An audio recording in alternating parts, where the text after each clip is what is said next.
नमस्कार, आप देख रहे हैं सुदर्शन न्यूज और मैं हूं आपके साथ शिवम दत्त मेहता। वक्त हो चुका है रण क्षेत्र का। शुरुआत करते हैं आज के मुद्दे की। सीएए को लेकर जहां राजनीतिक बयानों का दौर जारी है, वहीं पाकिस्तान से आए शरणार्थी इस मामले में विपक्ष के रुख से खासे नाराज नजर आ रहे हैं। केजरीवाल ने हाल ही में एक बयान दिया था जिसमें उन्होंने कहा था कि शरणार्थियों को नागरिकता देना देश में चोरी, डकैती और बलात्कार जैसे मामलों को बढ़ावा दे सकता है। जिसके बाद गुरुवार को शरणार्थियों ने दिल्ली सीएम आवास के सामने जमकर प्रदर्शन किया। वहीं आज शरणार्थियों ने कांग्रेस के सीएए रद्द करने के बयानों को लेकर भी, अगर वो सत्ता में आते हैं, इंडी गठबंधन और कांग्रेस नेताओं के खिलाफ दिल्ली में कांग्रेस कार्यालय के सामने विरोध प्रदर्शन किया है। यह प्रदर्शन इतना उग्र हो गया कि पाकिस्तान और अफगानिस्तान के शरणार्थियों ने बैरिकेड भी तोड़ दिए। पुलिस को उन्हें रोकने के लिए काफी बल का प्रयोग करना पड़ा। ऐसे विपक्ष के लगातार बयानों की वजह से शरणार्थियों में आक्रोश की स्थिति पैदा हो चुकी है। विपक्ष के ये विवादित बयान देश की एकता को प्रभावित कर रहे हैं। अब सवाल यह है कि आखिर केंद्रीय गृह मंत्री के खुद सामने आकर सभी सवालों के जवाब देने के बावजूद क्यों विपक्ष मानवता विरोधी बयानों से बाज नहीं आ रहा है। इसी मुद्दे पर बात करेंगे। हमारे साथ एक्सपर्ट्स का पैनल भी जुड़ेगा। उससे पहले आपको दिखाते हैं विपक्ष के सवालों का अमित शाह ने क्या जवाब दिया था। उसके बाद आपको दिखाएंगे मामले पर एक खास रिपोर्ट भी। धार्मिक प्रताड़ना होती है, इसको देंगे। और अगर वो और मुसलमान भारत तो के नहीं। पुराने हिस्से से मुसलमानों पर इसलिए धार्मिक प्रताड़ना नहीं हो सकती कि तीनों देश घोषित इस्लामी स्टेट है। कौन करेगा धार्मिक प्रताड़ना? कौन करेगा इस्लाम के अनुयायियों के साथ? ये तीनों देश घोषित इस्लामिक स्टेट है, इनके नाम के अंदर है, इनके संविधान में है। दिल्ली के मुख्यमंत्री अपने भ्रष्टाचार के उजागर होने से अपना आपा खो बैठे हैं। उनको मालूम नहीं है कि ये सारे लोग आ चुके हैं, आज भारत में ही रह रहे हैं। सिर्फ इनको अधिकार नहीं मिला है, वो अधिकार देने की बात है। 2014 तक जो आ गए, इनको नागरिकता देनी है। और इतनी ही चिंता है तो वो क्यों बांग्लादेशी घुसपैठियों की बात नहीं करते हैं? रोहिंग्यास का विरोध क्यों नहीं करते हैं? क्योंकि वो वोट बैंक की पॉलिटिक्स कर रहे हैं। दिल्ली के चुनाव उनके लिए लोहे के चने चबाने जैसे हैं। मैं आज आपके चैनल पर कहना चाहता हूं, सीए के कानून को भारतीय जनता पार्टी की सरकार लाई है, नरेंद्र मोदी सरकार लाई है। इसको रिपील करना असंभव है। हम पूरे देश को जागरूक करेंगे और रिपील करने वालों को कहीं पर स्थान ही न मिली स्थिति होगी।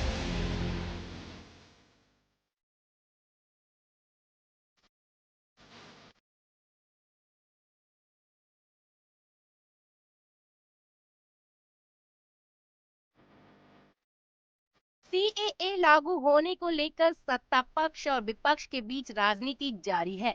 विपक्ष की तरफ से सीएए की लगातार आलोचना की जा रही है। सीएए के माध्यम से अफगानिस्तान, बांग्लादेश और पाकिस्तान से आने वाले ऐसे लोगों को नागरिकता दी जाएगी जिनका उत्पीड़न हुआ है। इस कानून का स्वागत और विरोध दोनों हो रहा है। कांग्रेस पार्टी ने इस कानून को असंवैधानिक करार दिया है। कांग्रेस ने चुनाव से ऐन पहले सीएए लागू करने को बंटवारे की राजनीति करार दिया। कांग्रेस ने कहा कि सीएए भेदभाव को बढ़ावा देता है और यह भारतीय संविधान के मूल सिद्धांतों के विपरीत है। इससे शरणार्थी नाराज नजर आ रहे हैं। जहां बीते गुरुवार को हिंदू शरणार्थियों ने सीएम केजरीवाल के आवास के बाहर विरोध प्रदर्शन किया, वहीं आज कांग्रेस कार्यालय के बाहर शरणार्थियों ने विपक्ष के खिलाफ मोर्चा खोल दिया। उन्होंने जमकर नारेबाजी की और बैरिकेड तोड़ दिए। प्रदर्शन कर रहे शरणार्थियों ने कांग्रेस कार्यालय में घुसने की कोशिश की। पुलिस ने उन्हें बड़ी मुश्किलों से रोका। इसी बीच अमित शाह ने एक इंटरव्यू के जरिए सीएए पर उठ रहे सभी सवालों के खुलकर जवाब दिए और विपक्ष पर जमकर निशाना साधा। लेकिन बयानबाजी का ये दौर थमने का नाम नहीं ले रहा। शरणार्थियों के प्रदर्शन के बाद अब दिल्ली सीएम केजरीवाल का एक और बयान सामने आया है। मुख्यमंत्री अरविंद केजरीवाल ने कहा, इन पाकिस्तानियों की हिम्मत, पहले हमारे देश में गैर कानूनी तरीके से घुसपैठ की, हमारे देश का कानून तोड़ा, इन्हें जेल में होना चाहिए था। इनकी इतनी हिम्मत हो गई है कि हमारे देश में प्रदर्शन कर रहे हैं, हुड़दंग कर रहे हैं। सीए आने के बाद पूरे देश में पाकिस्तानी और बांग्लादेशी फैल जाएंगे और लोगों को परेशान करेंगे। बीजेपी इन्हें अपना वोट बैंक बनाने के स्वार्थ में पूरे देश को परेशानी में धकेल रही है। सुदर्शन न्यूज से रश्मि की रिपोर्ट।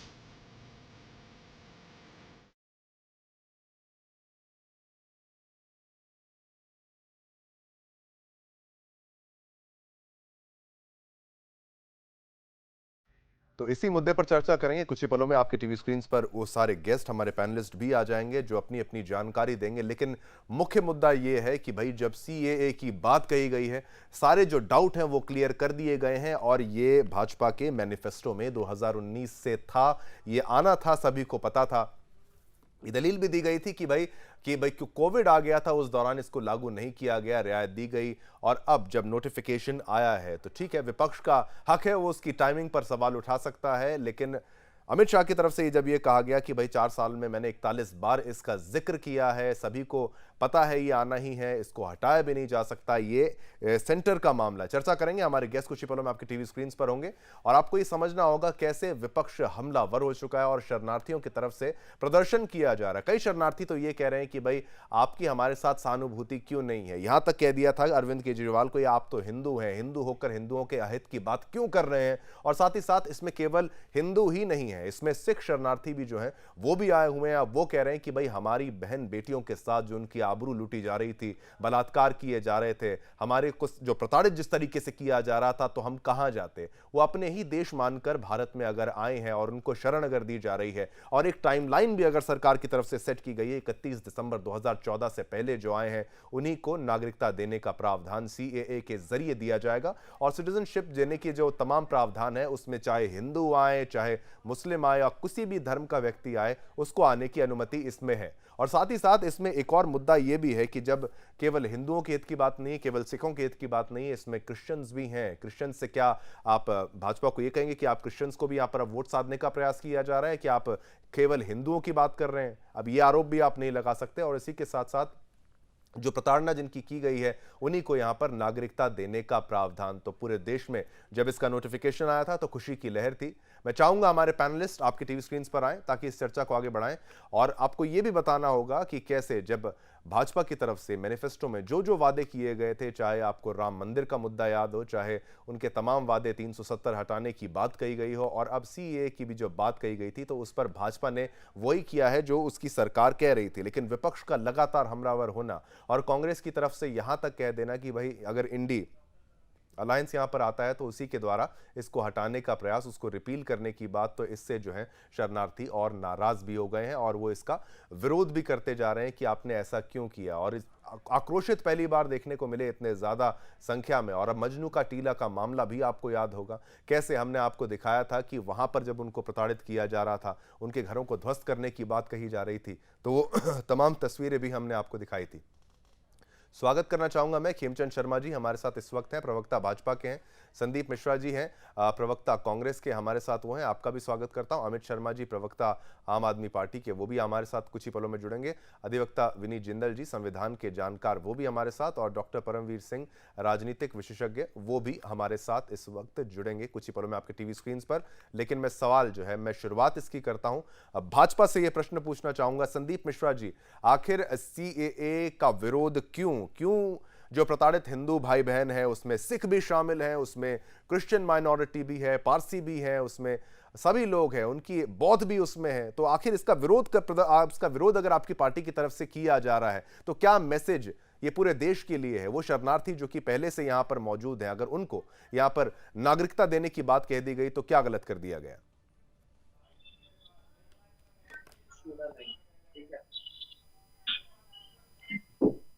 बनाकर भाजपा पाकिस्तानियों से अपने प्रचार कराने का कार्ड खेल रही है। ऐसा जिन्ना से लेकर जरदारी के काल तक नहीं हो पाया जो मोदी जी की सरदारी और बीजेपी के हुक्मरानी में हो गया।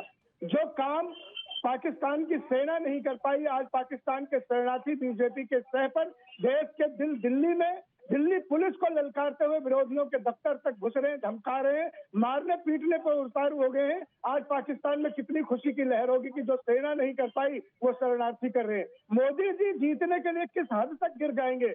पाकिस्तान से प्रचार कराने के लिए भी लोग ले आए, पाकिस्तान का विक्टिम कार्ड खेल के भी कुर्सी पाना चाहते हैं। देश पहले है, संघ तो कहता है ना कि देश हमें देता है सब कुछ, हम भी तो कुछ देना सीखे। मोदी जी ये दिल्ली, देश के दिल दिल्ली में क्या दे रहे, क्या दिखा रहे, क्या साबित करना चाह रहे भैया।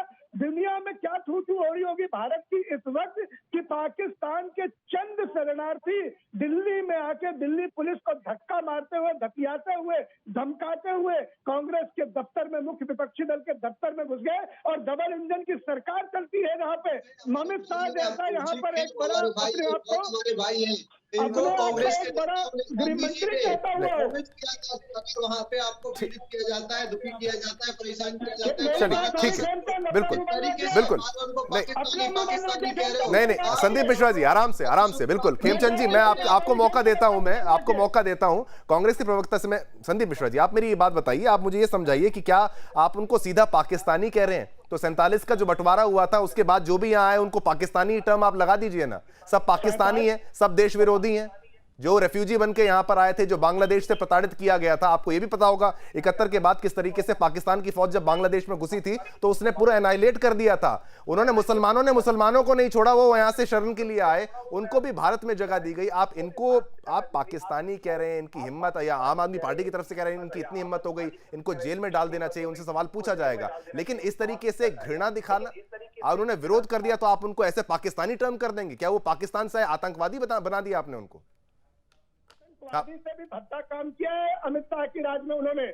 आतंकवादियों से भी गंदा काम और घिनौना क्या कर दिया संदीप जी? बम फोड़ दिया, बम ब्लास्ट कर दिया, क्या कर दिया? धक्का बताते हैं कांग्रेस के दफ्तर में घुसने की हिम्मत कैसे हो गई उनकी? वो शरणार्थी है या शासक है?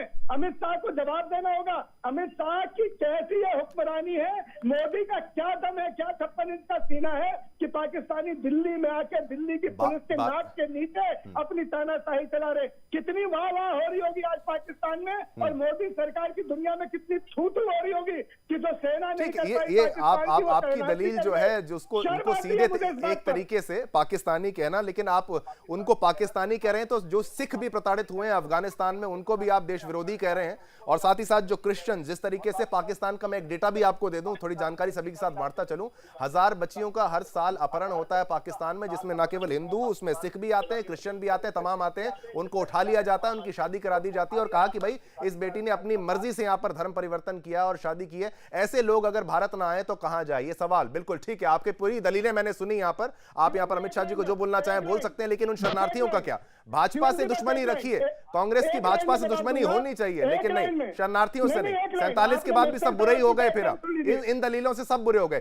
खेमचंद शर्मा जी, तमाम आरोप आपकी पार्टी पर, बिल्कुल समय का भी तो अभाव है। खेमचंद शर्मा जी आप शुरू कीजिए। राजनीति नहीं, देश की राजनीति है। देश सबसे पहले, करोड़ों की संख्या में बांग्लादेश से घुसपैठी आई। चलिए ठीक है, बिल्कुल थोड़ी देर संदीप मिश्रा जी मौका दीजिए ना भाजपा के प्रवक्ता को बोलने का। महेंद्र वर्मा से आके सीधे जम्मू तक पहुंच जाते हैं, इनको फैसिलिटेट करते हैं, पूरे देश को पार करके वो जम्मू कश्मीर तक पहुंच जाते हैं, उनको बसाया जाता है, जगह दी जाती है, फैसिलिटी दी जाती है। मतलब इलीगल घुसपैठियों से प्यार। और जो शरणार्थी आए, दुखी, पीड़ित, शोषित, और उनको हमारी सरकार ने, हमारे नेताओं ने जो पार्टीशन के समय ये वायदा किया था कि अगर पाकिस्तान में, और जो अभी बांग्लादेश है पाकिस्तान का पार्ट था, आपको दुखी किया जाता है, परेशान किया जाता है, धर्म के आधार पर प्रताड़ित किया जाता है, तो कभी भी आप भारत में आ सकते हैं, आपका स्वागत होगा। अगर उनको ये पाकिस्तानी कहते हैं, इनकी निंदा करता हूँ, भर्त्सना करता हूँ, भारतीय है, वो इनकी गलती से इन्होंने डिवीजन किया, वो पाकिस्तान में रह गए, बांग्लादेश में रह गए, उनके साथ अत्याचार हो रहा है, वो कहाँ जाए? वो भारत में आए, और वो 2014 से पहले आए। उनको नागरिकता आज से 10, 15, 20 साल पहले मिल जानी चाहिए थी। कई लोगों तो ऐसे हैं जो 20 साल पहले उनको नागरिकता मिल जानी चाहिए थी, लेकिन कांग्रेसियों ने दी नहीं, क्योंकि इनको घुसपैठी पसंद है, इनको मुस्लिम घुसपैठी पसंद है, इनको हिंदू, सिख, बौद्ध, क्रिश्चियन, पारसी, जो शरणार्थी है, जो दुखी है, पीड़ित है, जिनको हमने वायदा किया था हमारी ड्यूटी है, हमारे भाई बहन है, वो उनसे नफरत चलिए है। ठीक है, बिल्कुल बिल्कुल आपकी बात यहाँ पर बिल्कुल नहीं, ठीक है संदीप जी, आप इतना उग्र हो रहे हैं, बिल्कुल आपकी बात यहाँ पर सुन ली गई है। हाँ, ठीक। बांग्लादेशी मुस्लिमों के लिए करो, जो करोड़ों की संख्या में आप लोगों ने भारत में बसाए, वही आप लेंगे। आप रोहिंग्या के लिए करो कि रोहिंग्या को उखाड़ के फेंक दो, निकाल दो। क्यों है भारत में, क्यों उनको फैसिलिटी दी जा रही है? ठीक है, चलिए आपकी बातें यहाँ पर ले ली हमने, भाजपा का भी रिएक्शन ले लिया, आम आदमी पार्टी का भी रिएक्शन, आम आदमी पार्टी का भी रिएक्शन, बिल्कुल ठीक है, दोनों का रिएक्शन लिया। आम आदमी पार्टी की तरफ से अगर मैं ये पूछूं, कैसे अगर केजरीवाल जी की तरफ से ये बयान आया, अमित शर्मा जी वो भी एकदम गुस्से में, एकदम क्रोध में कि भाई इन पाकिस्तानियों की इतनी हिम्मत, इनको जेल में होना चाहिए, क्या ये भावनात्मक तौर पर ये अचानक ये स्टेटमेंट निकल के आ गया या पूरी सोची समझी बात की गई थी?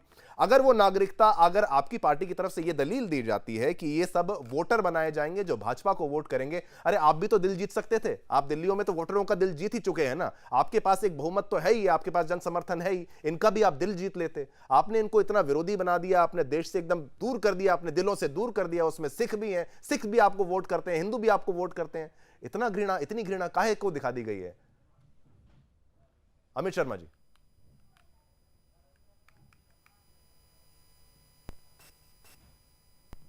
ठीक है, ऑडियो का इशू आ रहा है, एक बार फिर से चेक करेंगे। हाँ जी मैं जवाब देता हूं। नहीं नहीं ठीक है, आपको मैं मौका दूंगा, बाकियों को भी मौका देना है ना। अमित शर्मा जी बोलिए।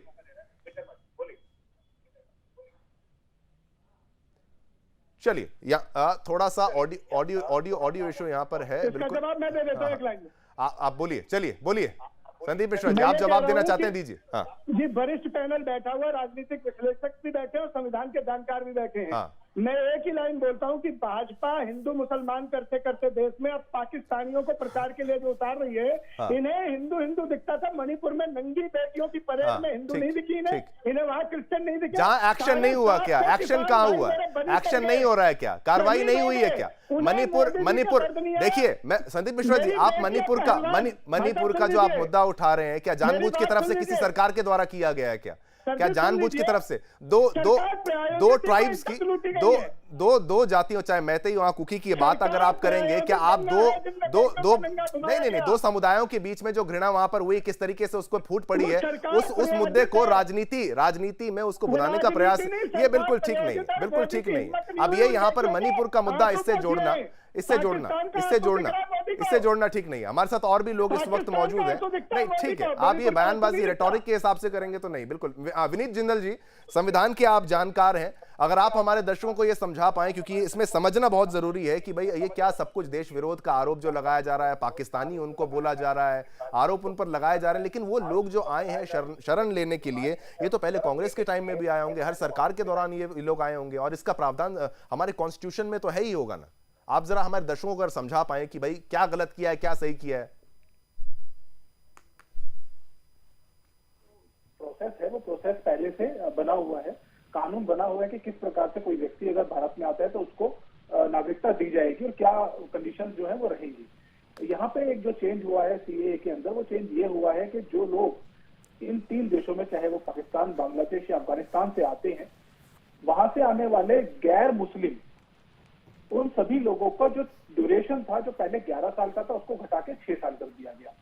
अब विपक्ष की कहना यह है कि जो ये समय को घटाया गया है, ये गलत है, और आर्टिकल 14 हमारे कॉन्स्टिट्यूशन का एक आर्टिकल है, उसके अंदर उसका वॉयलेशन है। मुझे लगता है, बिल्कुल हम सब लोगों ने हमारे देश के गृह मंत्री जी को भी सुना और सरकार भी इसके ऊपर बहुत सारे क्लैरिफिकेशन दे चुकी है। पहले ये आया कि जी ये सीएए जो है ये सब लोगों की नागरिकता को छीनने वाला है जो मुस्लिम है। ऐसा इस पूरे कानून में कहीं भी नहीं है। ये पूरी एक, मैं कहूं कि पूरा एक एटमॉस्फेयर बनाया गया इस तरीके का, और 100 से ज्यादा लोग इस तरीके के जो प्रदर्शन थे उसके अंदर उनकी मृत्यु हुई। तो किस तरीके का उग्र प्रदर्शन किया गया, किस तरीके से पूरा माहौल बनाया गया, ये मुझे लगता है बहुत गलत था। उसके बाद अब जो चीज आ रही है वो ये आ रही है कि आर्टिकल 14 का वॉयलेशन है। आर्टिकल 14 का वॉयलेशन नहीं है, उसका कारण जो कि हमारे गृह मंत्री ने भी बहुत प्रिसाइज तरीके से समझाया, और बात बिल्कुल ठीक है कि आर्टिकल 14 ये कहता है कि कोई भी देश के अंदर किसी भी तरीके से आप रिलीजियस डिस्क्रिमिनेशन नहीं करेंगे, आप सेक्सुअल डिस्क्रिमिनेशन नहीं करेंगे। अब यहाँ पे बात रिलीजियस डिस्क्रिमिनेशन की जो विपक्ष उठाता है, वो ये कहता है कि मुस्लिम को आपने क्यों छोड़ दिया।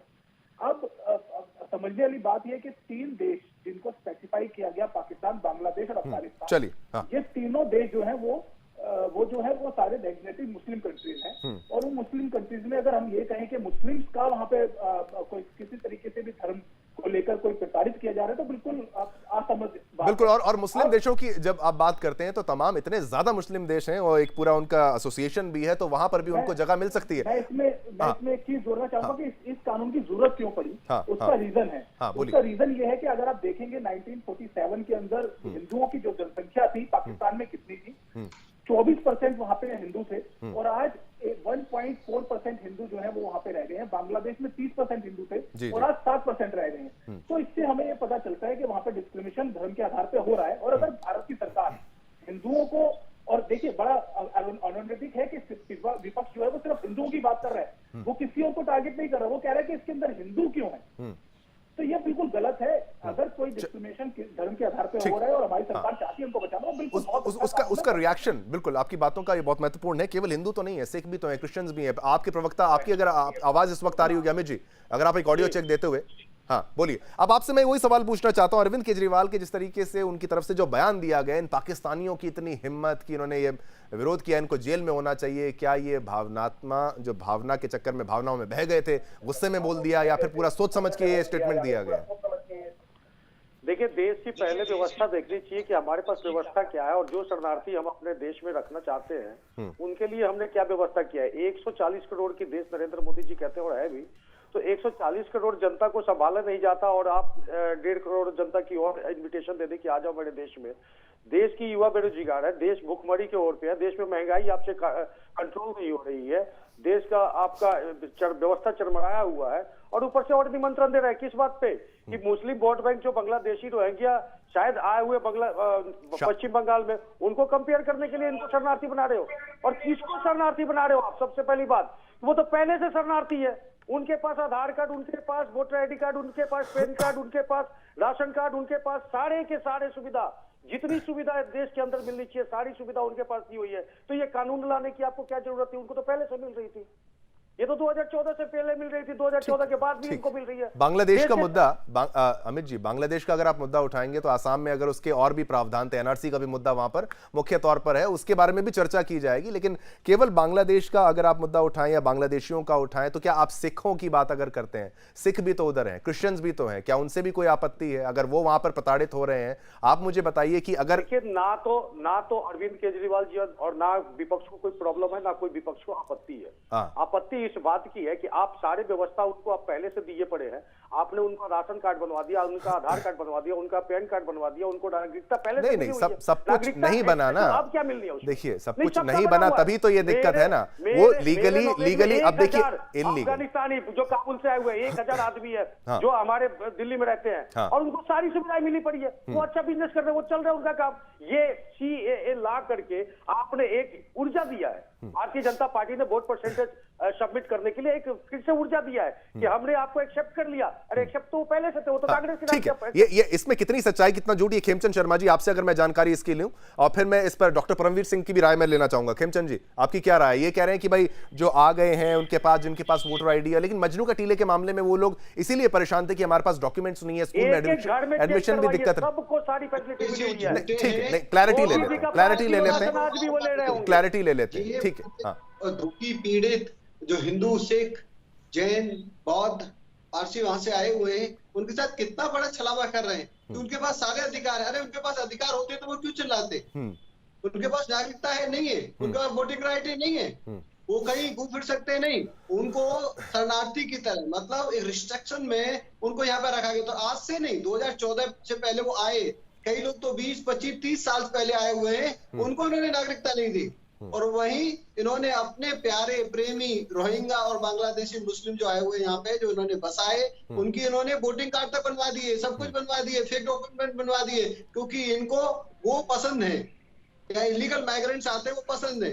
जो शरणार्थी शरण लेने यहाँ पे आए हैं, दुखी है, पीड़ित है, जिनको हम लोगों ने वायदा किया था, हमारी लीडरशिप ने वायदा किया था, उनसे इनको नफरत है। वायदा तो पहले हिंदू विरोधी है, सिख विरोधी है, पारसी विरोधी है। इनको सिर्फ और सिर्फ कट्टरपंथियों की वजह से, वोट बैंक की वजह से, सिर्फ और सिर्फ इलीगल और मुसलमान जो बांग्लादेश से आ रहे हैं, जो रोहिंग्या आ रहे हैं उनसे ही प्रेम है, ये उन्हीं को बसाना चाहते हैं और उनको क्योंकि बसाने के लिए ही बार बार ये कह रहे हैं कि मुस्लिम क्यों नहीं इंक्लूड किया। हाँ बिल्कुल, और ये मुस्लिम शब्द का इस्तेमाल करना, उसकी आवश्यकता क्या है कि तमाम जो देश हैं वो इस्लामिक अगर देश ही हैं आस पड़ोस में, तो आपको अगर वहां से मुसलमान भी चाहिए तो पहली बात तो बंटवारा हुआ, तो बंटवारे गलत हुए सारे, ये बंटवारे होने नहीं चाहिए थे, अब हो गए हैं तो अब उसकी कुछ तो बात समझनी चाहिए। लेकिन ठीक है, इस पूरे मामले को और गहनता से समझने का प्रयास करेंगे। हमारे साथ डॉक्टर परमवीर सिंह जी। खेमचंद जी, आपका नेटवर्क टूटा था, लेकिन तब तक मैं राय ले लेता हूं परमवीर सिंह की यहां पर कि ये जो पूरा मुद्दा उठाया जा रहा है, इसको कभी कोई टाइमिंग पर सवाल उठा देता है, कभी कोई कहता है कि भाई यहां पर मुसलमानों को क्यों नहीं बुलाया जा रहा है, कभी कोई कहता है रोहिंग्या भी तो प्रताड़ित है।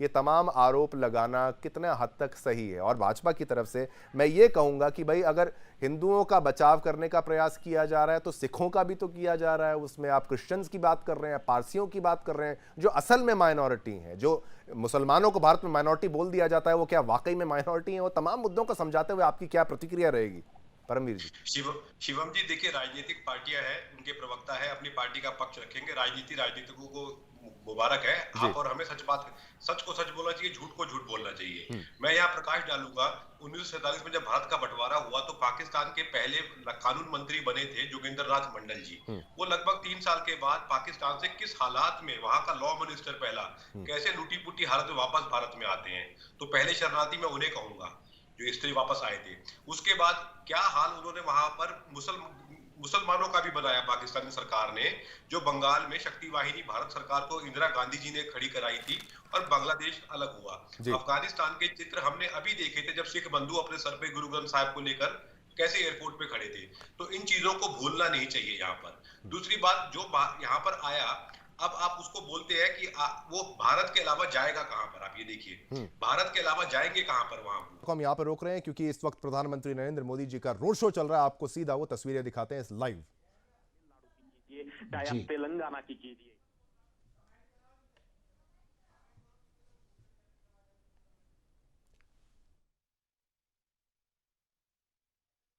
के अंदर बार बार प्रधानमंत्री का जनता के बीच में जाना और गारंटी देना, इस बात की गारंटी देना कि ये मोदी की गारंटी है, लोगों का विकास, उनका उत्थान, ये वो सारी चीजें हैं जो प्रधानमंत्री कनेक्ट करते हैं जनता के साथ। और जब प्रधानमंत्री इसी तरीके से सड़क से निकलते हैं, एक कहें तो रोड शो के माध्यम से, तो फिर जनता अभिवादन करना नहीं भूलती।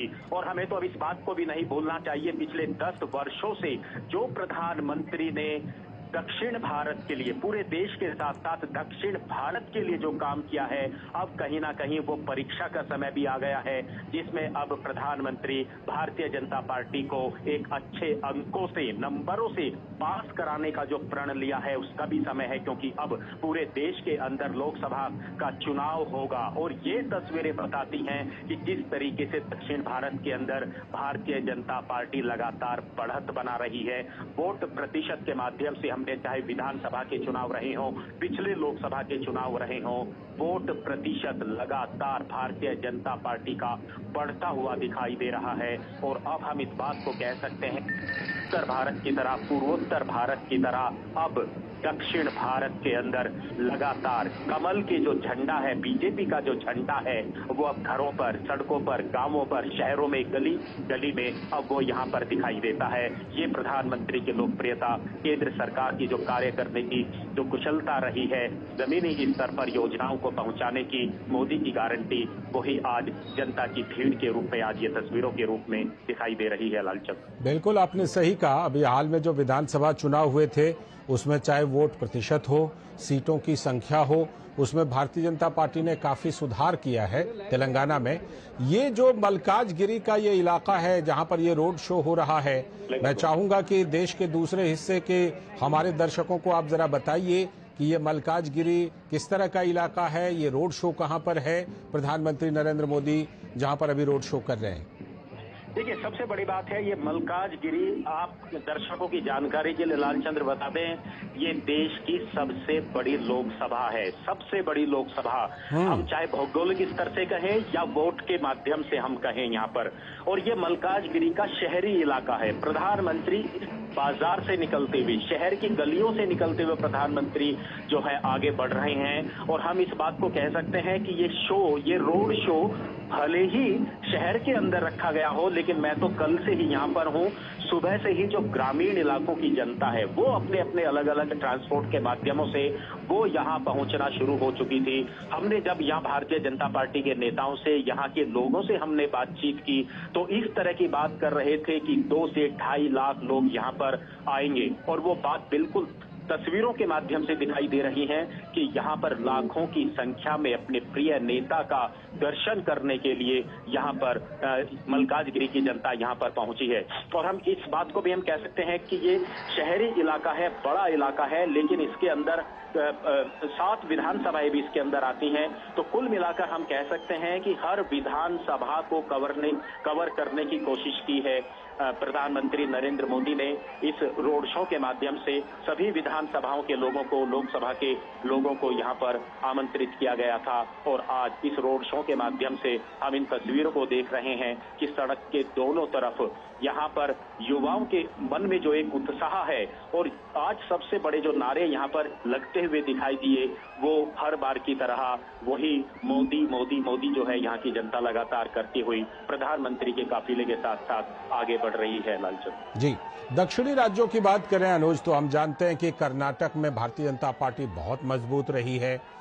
उसके बाद तमाम जगहों पर भारतीय जनता पार्टी की कोशिशें जारी हैं, तमिलनाडु हो, केरल हो, आंध्र प्रदेश हो, लेकिन कर्नाटक के बाद तेलंगाना ही वो दूसरा राज्य है जहां भारतीय जनता पार्टी की दक्षिण में सबसे ज्यादा पकड़ मानी जाती है। ये तेलंगाना जो है, यहां पर भारतीय जनता पार्टी और ज्यादा कोशिशें करके और यहां पर कर्नाटक के बाद एक और बड़ी सफलता की कोशिश कर सकती है इस तेलंगाना राज्य में। लालचंद्र, अगर हम तेलंगाना को उत्तर प्रदेश की राजनीति से और बिहार की राजनीति से अगर हम जोड़ के देखें तो वही चीजें यहाँ भी तेलंगाना के अंदर दशकों से लगातार रही थी। वंशवाद की राजनीति, भ्रष्टाचार, उसको जब खत्म करने का जो बेड़ा प्रधानमंत्री नरेंद्र मोदी ने उत्तर भारत के राज्यों के अंदर उठाया, वहां हम आज जानते हैं कि वहां वंशवाद की राजनीति खत्म हुई है, जातिवाद खत्म हुआ है। तेलंगाना के अंदर जब लगातार प्रधानमंत्री मोदी यहाँ पर चाहे विधानसभा चुनावों की बात करें या अलग अलग जितनी भी कार्यक्रम प्रधानमंत्री के रहते हैं, उन्होंने सबसे ज्यादा टारगेट वंशवाद की राजनीति को तेलंगाना के अंदर किया, जातिवाद की राजनीति को, भ्रष्टाचार के जो मुद्दे लगातार यहाँ की अखबारों की सुर्खियां में, मीडिया में बने रहते हैं, प्रधानमंत्री ने उन पर काफी फोकस किया। लोगों के बीच में जाकर, जनता के बीच में जाकर इस बात का जिक्र किया कि आप देखिए उत्तर प्रदेश को, आज आप देखिए बाकी राज्यों के अंदर, आप देखिए मध्य प्रदेश को, आप देखिए किस तरीके से लगातार आगे बढ़ रहे हैं। तेलंगाना को अगर आगे बढ़ाना है तो वंशवाद की राजनीति को खत्म करना होगा। और इसी बात को लेकर आज हम देख सकते हैं कि तेलंगाना बिल्कुल एक नया राज्य तेलंगाना जरूर बना, लेकिन जिस तरीके से इसे विकास के रास्ते पर आगे चलना चाहिए था, जो विकास की रफ्तार होनी चाहिए थी, वो इस राज्य के अंदर नहीं दिखाई दी। और जब भारतीय जनता पार्टी की नीति, नियत और नेताओं को जब तेलंगाना की जनता आज दूसरे राज्यों के अंदर देख रही है, तो निश्चित तौर पर वो ही ऐसा ही राज्य, ऐसा ही विकसित भारत, विकसित देश को आगे बढ़ाने में अब यहाँ की जनता लगातार भारतीय जनता पार्टी का समर्थन करते हुए नजर आ रही है। और ये सिर्फ तस्वीरों के माध्यम से नहीं, ये तो वोट प्रतिशत जिस तरीके से लगातार तेलंगाना के अंदर बढ़ा है, चाहे विधानसभा चुनाव की बात करें, बाकी चुनावों की बात करें, प्रधानमंत्री नरेंद्र मोदी की रैलियों में 2 लाख से लेकर 5 लाख तक की जनता का आना इस बात का सबूत है कि अब यहाँ की जनता भी बदलाव चाहती है और देश के विकास में, राष्ट्र के विकास में प्रधानमंत्री का साथ देना चाहती है। लालचंद, अनुज, तेलंगाना में प्रधानमंत्री का ये रोड शो तो चल रहा है मल्काजगिरी में। प्रधानमंत्री के इस दौरे के दौरान तेलंगाना में प्रधानमंत्री के कुछ और कार्यक्रम भी हैं क्या? देखिए, तेलंगाना के बाद प्रधानमंत्री अब तमिलनाडु से आज उनकी शुरुआत हुई थी, केरला के अंदर थे, अभी शाम को तेलंगाना के अंदर, और इसके बाद प्रधानमंत्री नरेंद्र मोदी तमिलनाडु के में भी जाएंगे, तमिलनाडु में भी उनके कार्यक्रम रहेंगे। तो निश्चित तौर पर तेलंगाना के अंदर कल कार्यक्रम रहेंगे, तो निश्चित तौर पर कल जनसभा जो है वो तेलंगाना के अंदर होगी, जो मल्काजगिरी से करीब 150 किलोमीटर का इलाका है, और करीब 5 से 7 लाख लोगों को वहां आमंत्रित किया गया है। एक बड़ा जनसमूह वहां पर इकट्ठा होगा, और कल के बाद फिर प्रधानमंत्री तमिलनाडु में भी रहेंगे। तो कुल मिलाकर लगातार दक्षिण भारत के अंदर प्रधानमंत्री के ये दौरे बता रहे हैं, और यहाँ की जिस तरीके से जनता अपने नेता का अभिवादन करने के लिए रैलियों के अंदर, रोड शो के अंदर, बाकी कार्यक्रम के अंदर जो जनता आ रही है, अभी इस बात का संकेत मिला है कि इस बार शायद भारतीय जनता पार्टी को एक बड़ी जीत, बहुत बड़ी जीत दक्षिण भारत से मिलेगी। हम जानते हैं कि जो मीडिया के अंदर जिस तरह की बातें लगातार आती हैं, जो पत्रकार हैं, चाहे बाकी चुनाव विश्लेषक हैं, वो इस बात का हमेशा जिक्र करते थे कि दक्षिण भारत के अंदर भारतीय जनता पार्टी का उदय होना, यहाँ पर उसकी बढ़त होना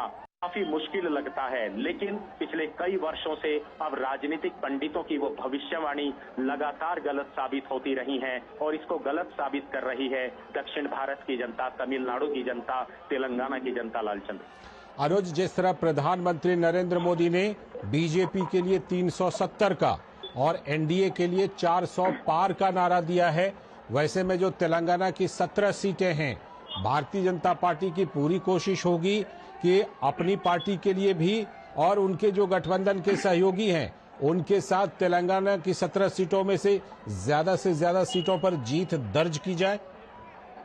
लालचंद, अब तो 400 पार के नारे दक्षिण भारत की जनता भी लगा रही है। 370 बिल्कुल, ये भारतीय जनता पार्टी 370 के आंकड़े को पार करना चाहती है, 370 के आंकड़े को छूना चाहती है और 400 पार का जो आंकड़ा है निश्चित तौर पर वो अपने जो सहयोगी दल हैं उनके साथ मिलकर 400 का आंकड़ा पार करना चाहती है। आपने उत्तर भारत के अंदर तो 400 पार का नारा आपने सुना, लेकिन दक्षिण भारत के अंदर जब इस तरह के नारे लगते हैं तो एक बड़ी उम्मीद किसी भी राजनीतिक दल को जगती है और निश्चित तौर पर भारतीय जनता पार्टी को उम्मीद जग रही है, क्योंकि सबसे बड़ी बात यह है कि दक्षिण भारत के अंदर युवाओं के साथ साथ जो महिलाओं की भागीदारी है जन समूहों के माध्यम से, वो यहाँ पर दिखाई देती है। हमने आज के रोड शो में भी ये तस्वीर हम लगातार देख रहे हैं कि महिलाओं की जो भागीदारी बढ़ रही है बहुत बड़ी उम्मीद पैदा करती है। और देखिए, महिलाओं की भागीदारी क्यों बढ़ रही है? महिलाओं की भागीदारी, युवाओं की भागीदारी बढ़ने के पीछे जो सबसे बड़ा कारण है वो है केंद्र सरकार की तरफ से, मोदी सरकार की तरफ से जो कल्याणकारी योजनाएं घरों तक पहुंची हैं। महिलाओं के लिए उज्ज्वला योजना हो, आवास की योजना हो, ऋण उपलब्ध कराने की योजना हो, किसानों के लिए अनेकों योजनाएं चल रही हैं जिसमें लोगों का जीवन स्तर काफी ऊपर उठ रहा है। वो सारी तमाम जो योजनाएं हैं वो जब लोगों को मिलती हैं, लोगों को अपनी सरकार, अपने नेताओं से जब जो उम्मीदें होती हैं जब वो पूरी होती हैं तो इस तरीके का जन सैलाब सड़कों पर निकलता हुआ दिखाई देता है। और अब दक्षिण भारत के अंदर भी ये सैलाब लगातार भारतीय जनता पार्टी के झंडे को लेकर आगे बढ़ेगा, उसको बुलंद करेगा, ऐसी उम्मीद भारतीय जनता पार्टी को भी है। और प्रधानमंत्री नरेंद्र मोदी तो लगातार इसके लिए प्रयास कर ही रहे हैं, क्योंकि प्रधानमंत्री नरेंद्र मोदी का शुरू से एक मानना रहा है कि कोई राज्य हो, वहां किसी भी सरकार हो, चाहे विपक्ष की सरकार हो, लेकिन हमने पिछले 10 वर्षों के अंदर हमने देखा कि हर राज्य को केंद्र सरकार से बराबर का पैसा हर राज्य को भेजा गया, हर राज्य की जनता के लिए, महिलाओं के लिए, युवाओं के लिए भेजा गया। और जब इस तरह की नीति और नियत किसी भी नेता की और किसी भी प्रधानमंत्री की रहती है तो लालचंद्र, तस्वीरें बदलती हैं। समाज एक तरीके से खड़ा हो जाता है अपने उस नेता के लिए, जनता खड़ी हो जाती है अपने नेता के लिए। और सबसे बड़ी बात है कि जो दशकों से जो बदलाव नहीं होते, जब वो बदलाव दिखाई देते हैं तो राजनीति के अंदर भी कई बदलाव होने लगते हैं। लालचंद, बिल्कुल। और जिस तरह से अनुज, जैसा हम जानते हैं कि अभी हाल ही में वहां पर विधानसभा चुनाव हुए, कांग्रेस ने बीआरएस को सत्ता से बेदखल कर दिया, तो जाहिर सी बात है कि बीआरएस इस समय सत्ता से बेदखल हुई है। कांग्रेस पार्टी लोकसभा चुनाव में कहीं न कहीं कांग्रेस पार्टी के ऊपर भारतीय जनता पार्टी को एक एडवांटेज रहता है। ऐसे में जो विधानसभा के चुनाव में भारतीय जनता पार्टी तीसरे नंबर की ताकत के तौर पर उभरी है, उसके लोकसभा चुनाव में पहले नंबर की ताकत बनने की भी संभावना दिख रही है तेलंगाना में। देखिए, उसका सबसे बड़ा कारण यही है। और लालचंद्र, जिस बात की शुरुआत मैंने की थी उसी को हम दोबारा मैं उस बात को बोलना चाहूंगा कि क्षेत्रीय पार्टियां, क्षेत्रीय दलों के अंदर जो पूरे देश के अंदर तो वंशवाद की राजनीति दिखाई देती है वो तेलंगाना के अंदर भी रही, जो भ्रष्टाचार के जो बड़े बड़े मामले आते हैं वो तेलंगाना के अंदर भी रहे। और शायद इसी वजह से हम जानते हैं कि क्षेत्रीय पार्टियों का उदय जितनी तेजी से होता है, क्षेत्रीय पार्टियों का ग्राफ भी उतनी तेजी से ही गिरता है। राष्ट्रीय पार्टियों के अंदर जो एक ताकत होती है देश को आगे बढ़ाने की, राज्यों को आगे बढ़ाने की, ये निश्चित तौर पर अब दक्षिण भारत की जो राजनीति है, दक्षिण भारत की जो जनता है, वो इस बात को समझ रही है। बिल्कुल तीसरे नंबर पर आना, पहले नंबर की कोशिश करना, कांग्रेस को भी निश्चित तौर पर तेलंगाना के अंदर बढ़त मिली है। मुख्य मुकाबला इस बार हो सकता है कि कांग्रेस और भारतीय जनता पार्टी के बीच में ही हो। कौन कितना आगे बढ़ेगा ये देखने वाली बात जरूर है। और दूसरी सबसे बड़ी बात यही है कि क्षेत्रीय पार्टियों से आखिर जनता का इतनी जल्दी मोह क्यों भंग हो जाता है, ये एक सवाल राजनीति के अंदर एक बड़ा सवाल है। अब ये तेलंगाना के अंदर भी हम चाहे इसकी बात करें, तमिलनाडु के अंदर चाहे हम इसकी बात करें, क्यों दशकों तक हमने देखा, उत्तर प्रदेश के अंदर हमने दशकों तक देखा कि किस तरीके से, बिहार के अंदर हमने दशकों तक देखा किस तरीके से वंशवाद की राजनीति ने राज्य को पीछे किया, वहां के लोगों को पीछे किया। तो अब आने वाली जो पीढ़ी है, आज की पीढ़ी है, वो बहुत तेजी से बदलाव चाहती है, अपने इलाके का विकास चाहती है। आज जब जनता अपना वोट देने के लिए अपने घर से निकलती है तो वो कई बार सिर्फ सोचती नहीं है, बल्कि पीछे जाकर इस बात को देखती है, आकलन करती है कि मेरे लिए, मेरे इलाके के लिए किस पार्टी ने क्या कुछ काम किया। और पिछले 10 साल से केंद्र की राजनीति में, देश की राजनीति में भारतीय जनता पार्टी ने, मोदी सरकार ने जिस तरीके से काम किया है, वो तस्वीरें आकर्षित करती हैं, प्रभावित करती हैं दूसरे राज्यों के उन युवाओं को जो अपने आप को बढ़ते हुए देखना चाहते हैं, जो अपने इलाके को बढ़ते हुए देखना चाहते हैं। तो निश्चित तौर पर भारतीय जनता पार्टी ने जिस तरीके से अपनी एक पैठ अपने कार्यों से, अपने कामों से दक्षिण भारत के अंदर बनाई है पिछले 10 वर्षों में, उसी का रूप और स्वरूप इन तस्वीरों के माध्यम से सड़कों पर उमड़ती हुई इस जनता के माध्यम से लालचंद्र आप देख सकते हैं। और ये पहला रोड शो नहीं है। आप जिस इलाके के अंदर प्रधानमंत्री जाते हैं, दक्षिण भारत हो, उत्तर भारत हो, कोशिश करते हैं कि रोड शो के माध्यम से एक जनता के बीच में सीधा कनेक्शन हो, एक कनेक्ट हो, संवाद हो। और हमने तो कई बार देखा है कि प्रधानमंत्री रोड शो में भी कई लोगों से बातचीत करते हुए नजर आते हैं। एक एक व्यक्ति को अभिवादन करना, हाथ हिलाना, युवाओं का जोश जो है वो देखते ही बनता है। तो ये तस्वीरें बहुत कुछ प्रदर्शित करती हैं, बहुत कुछ बताती हैं।